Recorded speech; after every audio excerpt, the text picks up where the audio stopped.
Hello YouTube, welcome to the Nutrition Q&A number 2. And the last one was actually 4 months ago. Time really flies. I have a bunch of questions I'm going to be answering today. Before I start, please keep in mind that nutrition is the aspect of training that I'm the least sharp on, and I still have a lot of work to do on it. And I also personally consider it to be not super important for natural lifters when it comes to pure growth. It is quintessential for health, however.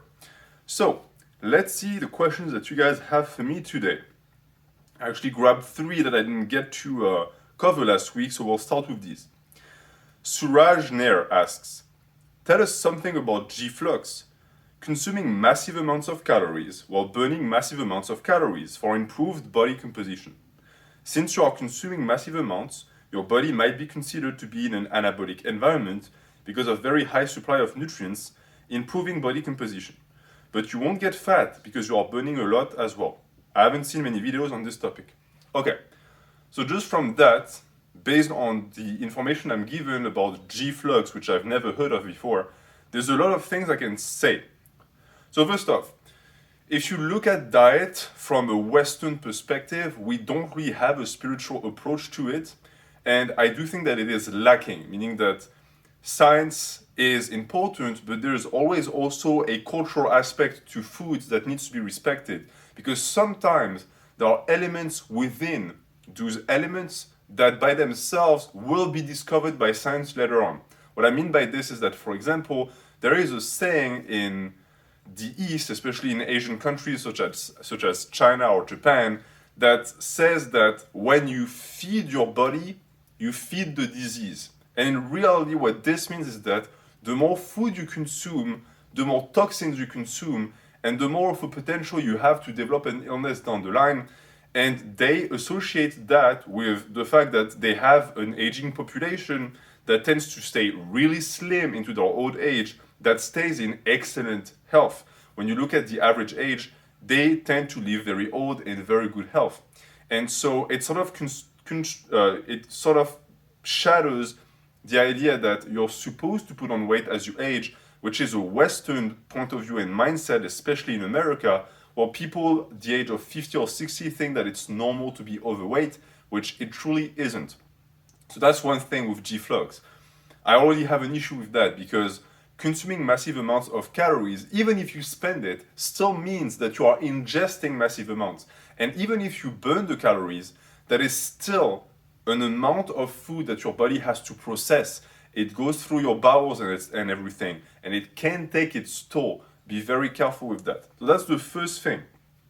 The second thing is, it's supposed to improve body composition. Okay, so let's think about it. You consume massive amounts of calories. The calories and the proteins and everything that your body cannot use to make lean mass, it will store as fat. But before that process really takes place, you are going to burn that caloric intake so that it doesn't produce fat. How exactly does that improve body composition? You could just have not consumed the calories. You can say that the energy you get from the calories allows you to be active, which stimulates muscle growth by utilizing the energy that would have been converted as fat. That is correct, and that in a sense will make you leaner over time. But it's through training. It's not through just spending the calories, because if you just bike, for example, well, I mean, you're spending the calories, but I don't see how it's going to make your lean mass any more bulkier. It's, I think, a part of the process that needs to be taken into account. The issue with that calculus and that mentality being also that lifting doesn't burn many calories. I know lifting is great. I love lifting. I think it's truly the panacea when it comes to old age and staying healthy and happy. But it doesn't do everything. And one thing it doesn't do is, it is really not the best at burning calories, because what burns calories is moving the body through space. Yes, your set of squat is really hard, but it barely burned any calories. So again, another thing to keep in mind. And then it says that since you're always consuming massive amounts of calories, you are constantly in an anabolic environment. That connects to the idea that catabolism is bad, because catabolism is the state when the muscle is not being fueled, etc. And that is also, in my opinion, a big myth, where lifters are constantly upset or they're constantly anxious about not being fed, and entering a stage where not only are their muscles not recovering, but they're also being burned down for the body's sustenance. And I can tell you that even though I was in that mindset for a very long time, it's mostly untrue. And if you think about it, it makes total sense. The body, the human body, evolved in an environment that was scarce with food. We were never at this level of comfort where you can have food whenever if you're in a Western country and you have a decent amount of money. Which also means that the body would have absolutely no interest in immediately attacking the muscles and just completely shutting down the body and the motion abilities of the body, because the muscles move the body. So at no point in a survival state or environment would the body want those muscles to go to waste or not be able to actually perform just because you don't have calories. That's a myth. The body is extremely good at maintaining muscle mass. It will attack other areas of the body and adipose tissue before it touches the muscle. So that's a thing to avoid. That mindset was highly pushed and prioritized by supplement companies because they want you to keep drinking those shakes. They want you to constantly have to buy their products, restock on powder, etc. It's not needed. Because of a very high supply of nutrients. And here I will also tell you that most people that would do that practice are going to mainly get their calories from carbs or rice or bread, things that are not going to satiate them, that they can stuff their face in, but that have very low nutrients. So unless you're going to do that with veggies and foods that are high in micronutrients, it's not going to work like this. Improving body composition. Again, when you talk about body composition, it's, to sum it up, less fat, more muscle, and that's not going to accomplish that at all. And you say you won't get fat because you're burning a lot of it as well. You could have just not consumed it in the first place. So as you can see, I'm not super enthusiastic with that practice. I do think that it's a waste of time. And if it's something that is going to help you because you have a high appetite, then by all means do it. But don't force yourself to consume 2 times the calorie you normally use just to burn them afterwards. Because not only is that a waste of resource, because you're essentially just setting food on fire, it's not going to get you the results you want. It's going to be time consuming, it's going to be very expensive, it's going to completely derail your normal appetite, which I did when I booked up to 230, and I can tell you that it was not a fun time. Even worse when I got up to 240. So maybe don't do that. Keep in mind also that I have a bias. I am personally someone who is very, at least in my approach to life, a minimalist. And I want to be able to go through life consuming the least amount of energy. And so I'm always shooting for the smallest amount of protein I can eat, the smallest amount of calories I can eat to continue growing. Question number 2, by Wayfarer. What do you think about prolonged water fasting for cutting from 20 to 70 hours? Anything under 96 hours is supposedly muscle sparing. Dorian Wilson has great videos about it. So that's question number 1. Okay. I personally don't fast because of the psychological implications of it. I do not like myself when I don't have food in my system. And for me, it's a game of just not being hungry. I don't need to eat massive amounts. I just cannot let too much time pass in between 2 meals because I just get dark thoughts. I'm not productive, etc. So personally, I don't do it. And also, there's no need for me to do it. I don't have massive amounts of fat I want to burn. That being said, from an objective standpoint, I do think that fasting is not the end of the world. For certain individuals, it can work. You have to be thorough with it. Just doing water fasting is not the best. You have to add vitamins and minerals to the water. I heard of dry fasting with no water, which is absolutely stupid and terrible. Don't do it. But water fasting could be a good thing. That being said, it's an extremist mindset. It's an extremist practice because you're basically trying to void a window of time in which you will have consumed calories to force the body into tapping into its reserve. But that means that it created reserve in the first place. So before the fasting even occurred, there was a time back in the days, in the past, where you overindulged because there was a window where you reverse fasted. You ate way too much food, way too much that your body didn't need, and it put into reserves. If you manage to fix that, you won't have to go into extremes afterwards. Because if your life is an endless cycle of bulking, eating way too much, and binging, then fasting, guess what? You're not balanced. And even if fasting works, your lifestyle doesn't work. So be careful with that. But I do agree that it's more so, it should be more so sparing because of the reasons I explained before. 2, what are your thoughts on old school diets like Steve Reeves? 60%, that's a C. Carbs, okay, my bad. 60% carbs, 20% protein, 20% fats, with suboptimal protein intake. Well, that's pretty much what I'm doing right now. I'm going to make a video about it when I discuss the lies of the fitness industry, but I have come to the conclusion, based on my body and my experience, that even the smallest portion of protein that is supposed to be optimal for muscle gains, the lower side of the range, is still high. Meaning that I consume much less proteins per day than that, and I still make gains.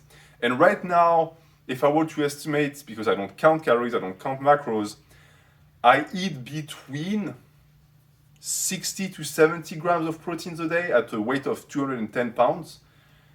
Sometimes as low as 50 grams, and I've never had any issues. I still progress, I don't get muscle loss or anything, and my strength goes up. So yeah, I kind of like it. And for me, it's the same. I eat a ton of carbs, and I eat very little fats as well. So I would say that for certain individuals, it can totally work. If you see that your body responds positively to carb intake, that you don't need much protein, that fat also in small doses is enough to maintain a healthy hormonal profile, do it. I have found myself that if I reverse it and I take some of the carbs out of the diet and I eat fats instead, I get fatter. And I'm not saying that fat makes you fat. I'm saying that my body does much better at being anabolic and fat burning, in a sense, when I consume carbs. I get shreds, I get more vascular, I get more lean when I prioritize carbs. So I'm going to continue doing that. There are some people that don't work like it. You have to experiment for yourself. Or Vince Gironda's steak and eggs hormone precursor style diets. Okay, this is going to be a little bit controversial, but from what I know of Gironda, he had a weird relationship with steroids, meaning that he was apparently against them, but he taught people, and most of his pupils were on steroids. I'm not saying he used them. I don't know. Maybe it was also at a time period where it's completely anachronical. But I think that most of his teachings and the things he preached are not for everyone. That includes his dips, that includes the way he lifted. Most of the way, the means he used to lift would snap me up. Like it would send me to Snap City immediately. And for some people, it's going to be the same. And his idea of eating like tons of eggs and stuff, you don't need to. It's extremist. For a lot of people, that many eggs is going to be dangerous for your health. But I'm going to touch onto the topic of eggs when I make a video about veganism, and I make a video about a special topic that I'm reserving not for this week, for next week. So you'll hear more about that. And last question by Warfare. Could including a prolonged fast weekly whilst eating in a caloric surplus for your other days be the ultimate recomposition strategy? Okay, so let's think about this. So throughout the week, you are in a surplus, so you're bulking. Okay? And then one day, you go into a deficit. So first off, you have to think about this in terms of weekly frequency of food intake. Are you in a weekly deficit or weekly surplus? Is your fast going to be enough to upset the surplus of the rest of the week? That's important, because if the answer is yes or no, it's going to have different implications. If the answer is yes, then even though you are in a surplus most of the time, in reality throughout the week you are in a deficit. But is that going to mean that you're not going to gain muscle? No, because you're still in a surplus on certain days.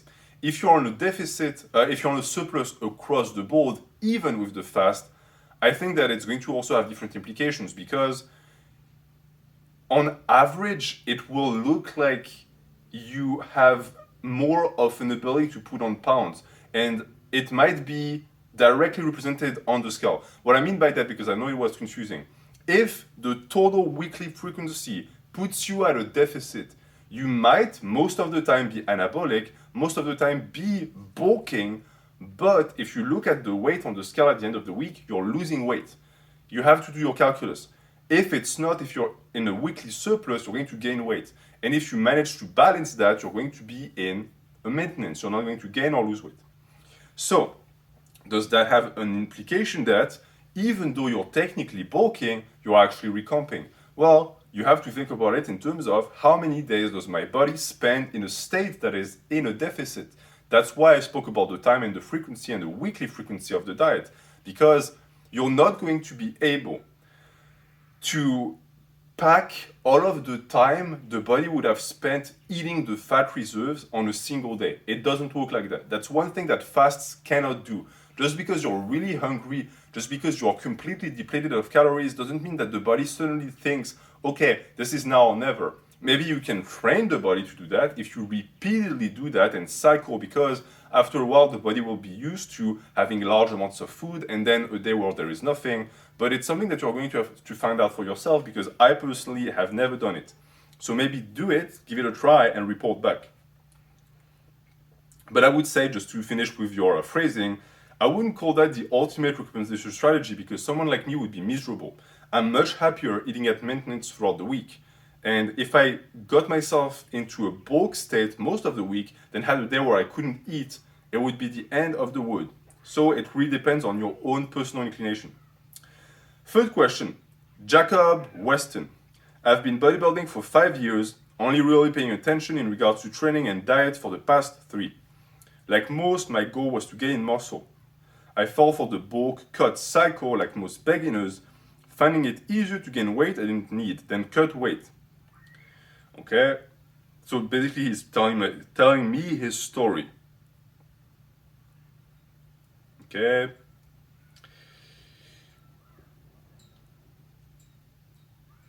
Wow, that's a long story. Recently, I've scaled back to only 40-60 minutes per day on the treadmill with incline after weight training, but my progress seems to be stalling. So basically, he's telling me his entire diet history, and he's telling me that recently, beneath 1,900 calories a day, it becomes very difficult for hunger and quality of life, which I understand, I'm the same. And so he's basically telling me that he's hit a plateau, meaning that he's not looking any different, that he doesn't want to enter a bigger deficit, because if it does, it's going to make him miserable, but he's still not seeing any result. His plan was to continue cutting for the rest of this year, then stop recomping after the new year to allow my body a chance to build muscle for an entire year. And he is asking me, do I need to just diet harder, or do I switch to recomping now? The answer is recomp now. The amount of time that you would save by cutting harder and just sucking it up is minimal comparing to the price you're going to have to pay for your mental health and for your progress in the gym. You strike me as someone who's hit the end of his cutting rope, meaning that that's it, you milked it, now you're plateauing hard, and the only way for you to continue would be to just continue cutting deeper. And I can tell you that this is going to not result in long-term progression. Start recomping now. You are at a weight where it looks like your body is telling you, hey buddy, I'm sort of done here. And that's fine. If you just accept that fact, it's not you being a pussy, it's you being smart. Stay at this, recomp and maintain at this weight and see where it gets you, because you're going to still continue being able to lose fat and put on muscle at maintenance. And then maybe you can try cutting deeper. Maybe you can try putting on some weight on with a slow bulk. But I would tell you not to continue cutting, especially because you're 6 feet and 180. And you're telling me you don't mind being patient, which is great, because the number one prerequisite for a successful recomp is patience. Now, you also asked me, do I continue to do cardio when recomping? Not necessarily. You can look up at the playlist. I give you advice on how to build work capacity and do cardio with weight. If you don't want to do cardio, you don't have to. And also keep in mind that even though the cardio technically burns calories and allows you to eat more, it might also make your appetite worse. So again, it's a question of calculating. Is it worth it? How many calories are you going to have to consume to make up for the cardio? Can't you just not do cardio? Maybe you will see that the amount of calories that you would save doing that is lesser, and that would be very beneficial. And then you ask, how do I estimate the amount of calories I should start with if I switch? Well, you're telling me right now that you are on a cut, but that the weight is not budging. I would say stay at this amount of calories or a very slight surplus and see what happens. Because you tell me that you can't lose weight. And you tell me also that any deeper than that would make you miserable. So just stay at this level and continue training. Training is the most important thing. If you over-focus on your diet, the results are always going to be subpar. Keep that in mind. Okay, let's get into the actual questions for this Q&A now.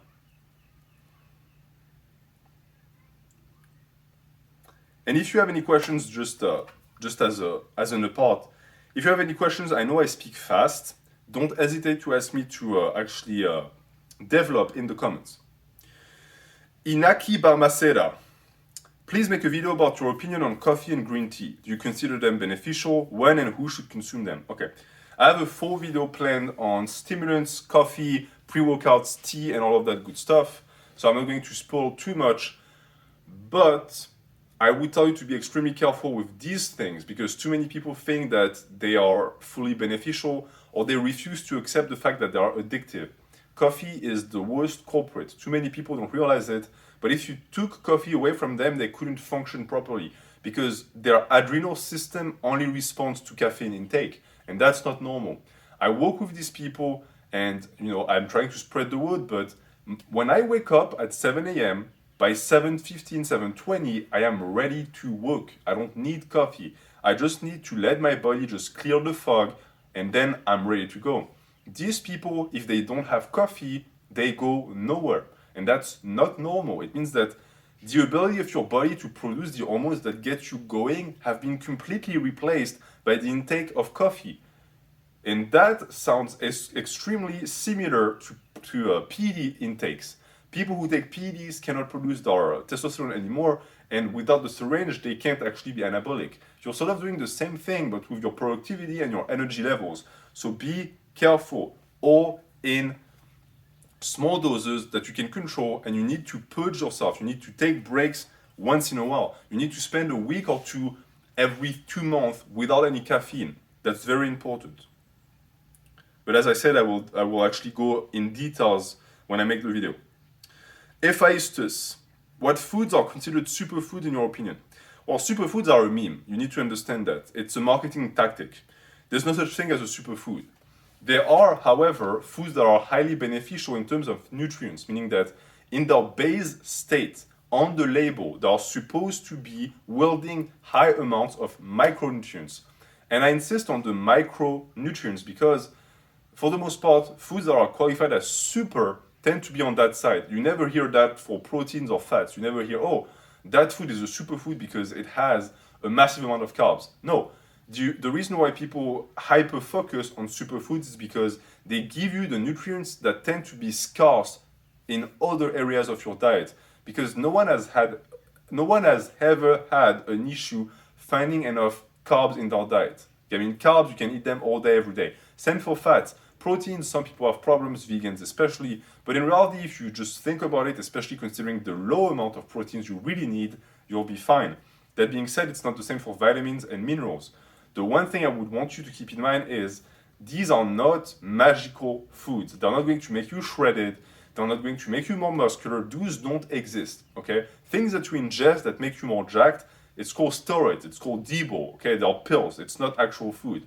Some foods will help you get better, but I've found that with food, and that's also a video I will eventually make, it's a zero-sum game. Most of the foods you intake are toxic and they're actively negative, meaning that they're detrimental to your health and to your physique. So it's not really that eating good foods will make you look better. It's that stopping to eat bad foods will make you look better. For me, it was milk. The second I stopped drinking milk, my body completely changed. If you want to see it, go back into my old videos, look at the way I looked, and look at the way I look now. I was almost the same weight by like 5 pounds, and yet I looked watery, I looked fat, I had fat in weird places on my body, I had zero definition, I had zero vascularity. All of that because I was drinking too much milk and it didn't agree with me. The second I cut that off, I did much better. So keep that in mind. And also with superfoods, understand that there is the ideal superfood and then there is what you actually get. For example, most vegetables, you think, oh, I'm getting all of that all of those minerals and nutrients. Okay, well, it depends. Most tomatoes that you buy in supermarkets have zero micronutrients. It's just water. Same for cucumbers. Why? Because they get harvested too early. The practices are not correct. They're not grown in soil that has all of the necessary minerals for them to actually absorb. And they get modified genetically so that they look red and all of that, just so that they're visually appealing. But in reality, what you're eating is just water. So be careful with that too. Just because a food is supposed to be a superfood doesn't make it a superfood. And then you have foods that are sort of hiding their game in a sense. En français, on dit elles cachent leur jeu, where many people don't realize why they're so good. Why is red meat so good? Is it for the protein? Is it for the bioavailable protein? Well, if you look at the rate, there's much more bioavailable protein in egg whites. So why do you eat red meat? Well, you eat red meat for the other nutrients that no one talks about that are actually quite beneficial in it. But you can do your research for that. And just to give you some example of what superfoods are, kiwis, garlic, I love garlic, onions, what do people say? Ginger, olive oil, some people say olive oil. It depends based on culture as well, because a lot of that is just, mythological. Philip Schneider, how much water should you drink in a day to optimize recovery? So, same for protein actually. I would say that random guidelines are random, and it's giving you a rough idea of what you need. But I've personally, again, as someone who might be an outlier on that, have found that I don't need that much water. And keep in mind also that your water intake is water in general. It's not just what you drink. If you intake large amounts of vegetables, you are intaking large amounts of water. People don't realize that. I'm going to use an example that's a little bit gross. I eat a ton of salads, and I can tell you that with certain vegetables, if I pair them with salads, like if I have an asparagus diner plus salads, I don't need water that night because I'm already going to be waking up in the middle of the night with a full bladder because I intook, I don't even know if that's a word, I intook a lot of liquids. So keep that in mind and keep that in track. As for recovery aspects, I would say base it on the color of your pee, as random as it sounds. If your pee is clear and you pee several times a day in very short intervals with large amounts of liquids, you might be drinking too much water. And that's not necessarily a good thing. You need your pee to be clear, but not like just pissing water out, pretty much. And that also is dependent on your health. Please, if you have a health condition and your doctor told you otherwise, follow what your doctor says. Also keep in mind that salt intake is critical to retain water and to be able to make something of the water. Because if you don't have enough salt and enough, there's a term for that, but enough iodines, I don't know how to pronounce that, in your body, the water will just run right through you. So you have to also get water that has minerals in it. And tap water is terrible for that. So try and find a good source of water. But I already touched on that topic in the video about optimizing your hormonal profile. Ted Woods, Tather Hands. How much fat is low fat for you personally? Of course, it is going to vary for individuals because of body size and goals. I'm just curious. And then he gives me an example for him. So again, I don't count. So I don't know. Like for example, today, what fat did I get in my diet today? I got some pancakes this morning. I drank some oat milk. I'm going to have some chocolate cake later. And I think that's it. I think that's going to be plenty. Maybe I'll have some salmon tonight before going to bed. I really don't count. Meaning that I know that some people would tell me, okay, but you're ballparking it and maybe you're leaving gains on the table. Maybe I'm not going to go against that. Maybe that might be true because what I'm doing is truly not the most optimal way to do that. But when I balance that against my mental health and the toll it would take on my mental health to monitor my food, it's worth it. Even if I leave gains on the table, and I've always found that I can continue progressing like this. So if you want guidelines, follow the guidelines that science tells you is optimal and then play around it. Understand that there is a range to these things.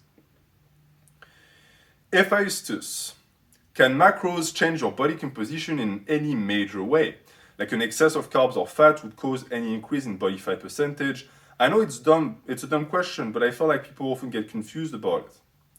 Well, it's not a dumb question at all, because it still is a very actively thought out debate.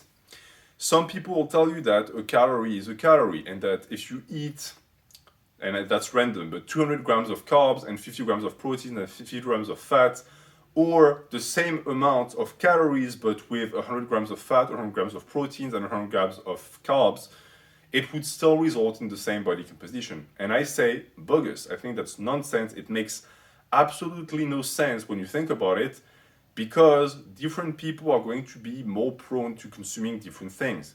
The one rule that governs us all is calories in, calories out, and that's taking into account metabolism and daily activities. Okay, that's the truth.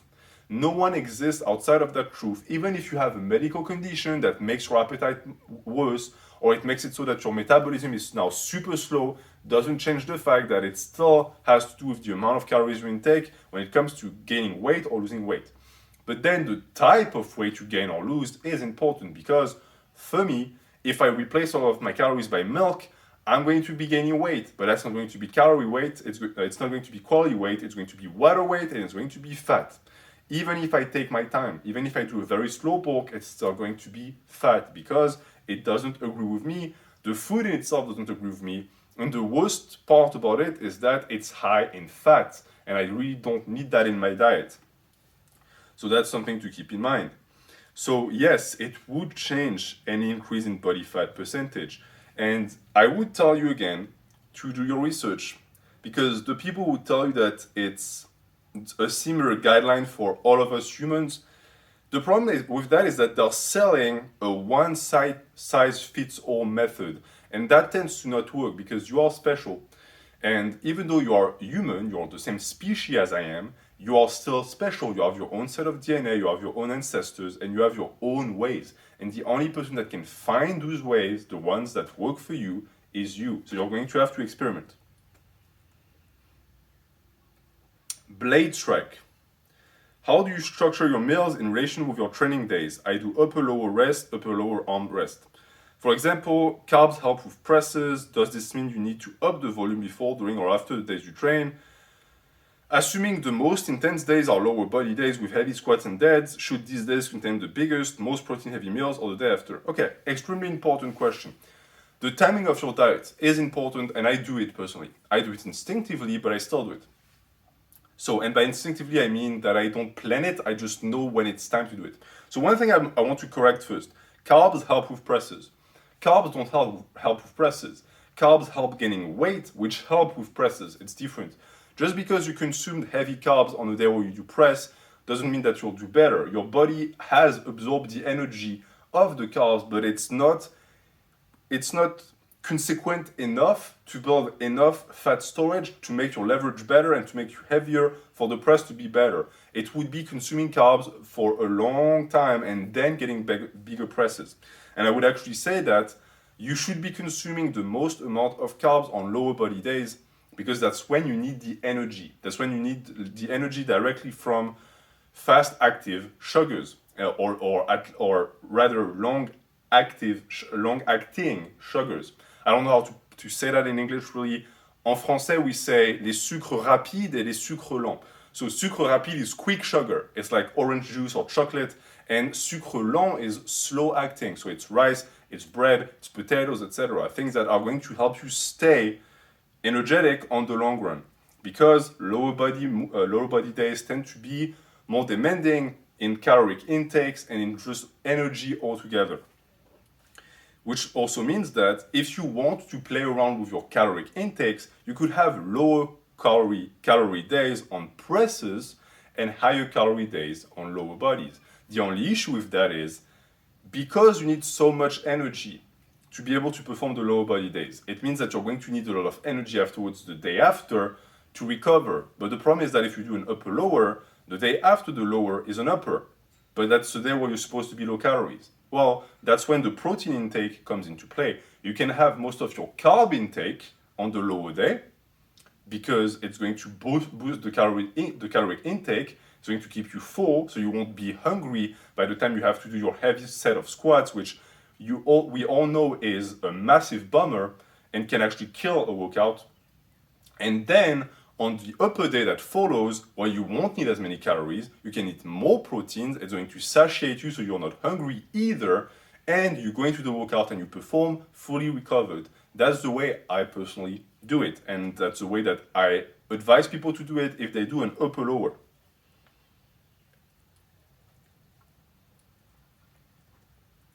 Leon, say I am able to recomp on a certain caloric intake by maintaining the same body mass but progressing my lifts and looking generally more muscular, which is what I'm doing now.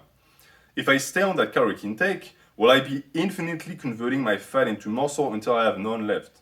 Okay, let's stop here because that's already a very important question and something that can kill a recomp, or at least kill the theory around the recomp, because that's a valid counterpoint. For me, for example, am I just going to continuously convert the fat into muscle until I'm just pure muscle? No. Why? Because you're going to eventually hit a plateau. And that plateau is going to be the moment where, as a natural lifters, the amount of fat that you carry on your frame is not enough to maintain a healthy hormonal profile. It's an interesting question, and it's an interesting thing because too many people think that what is needed to have a healthy hormonal production and testosterone production is fat intake. But that's not all. The equation is twofold. It's fat intake, but it's also the amount of fat on your frame. Because if you go too low, like if you dip under, let's say 9 or 8% body fat, you might tank. And when you tank, what happens? Your muscle starts to die. And that is not what we want for bodybuilding. So no, you won't always be able to convert fat into muscle, because as fat goes down and muscle goes up, eventually it reaches a status quo, and if you keep pushing, this is what's going to happen. The muscle will go down with it. And then there might also be a yo-yo effect where when you start eating again, this is going to go up faster than this. So you're going to have done all of that for nothing. You need to be able to know when you have to stop the recomp. You need to know when your body has said, hey, stop. And when it says stop, you have really two choices. But I think that only one of them is actually smart. You could just say, okay, I'm not able to move anymore and cut down the fat. Let me go into a caloric deficit. I say it's a bad idea. Why? Because your body has already told you that it's tapped out. It cannot lose more fat. And by you trying to dig even deeper with the caloric deficit, you might end up creating a situation where the body is going to start cannibalizing its muscle reserves. And you don't want that. So that's one thing. And the other choice, which is the smartest choice, is to enter a slow bulk. You've gotten to the point where you have lost the ability to recomp. So now what you can do is a very slow, and I maintain and I insist on the slow bulk. You're going to slowly increase your fat reserves again. The fats were here. Slowly increase your fat reserves again. Slowly build the muscle too, because you're going to build it a tiny bit faster than when you were recomping. It's not going to be major. And then when that is high enough, you can do it again. You can recomp again. Keep in mind that this is highly hypothetical because it can take a lifetime. Like take me, for example. I booked up to 240, went down to 220, then 215, then eventually 210, and I started the recomp at 210 when I was like 17, 18% body fat. And I have found that the amount of body fat I have lost for someone like me who's heavy at 210 is consequential, but at the end of the day, not massive enough to justify me going on a bulk. I can continue doing that for a long time. And by a long time, I mean maybe 3 years, maybe 4 years. And that's the issue with recomps that no one understands.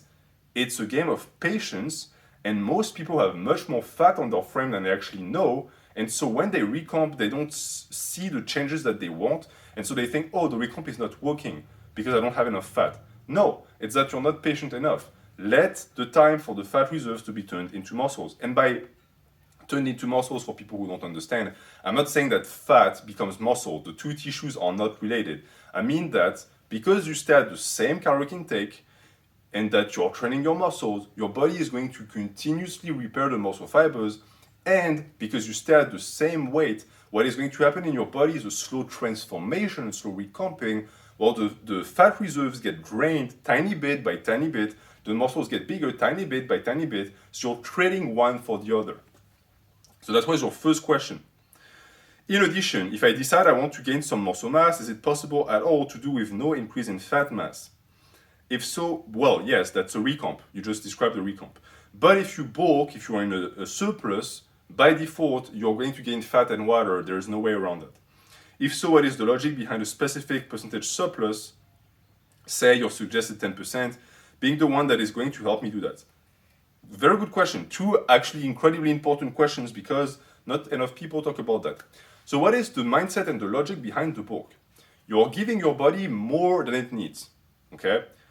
To make sure that it's going to make the repair of the muscle not necessarily a priority, but an item on the list of things to do.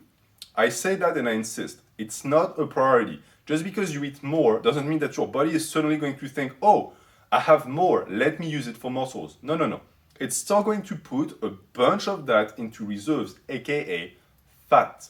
Okay? This is why dirty bulks, massive bulks are stupid for muscle gains. You don't need to go super high because all of that surplus turns into fat. And then you get stronger and you think, oh, I'm getting bigger. Yeah, you are fatso, but it's actually not muscle. You're actually getting better leverages, but you're not getting any more muscular hypertrophy.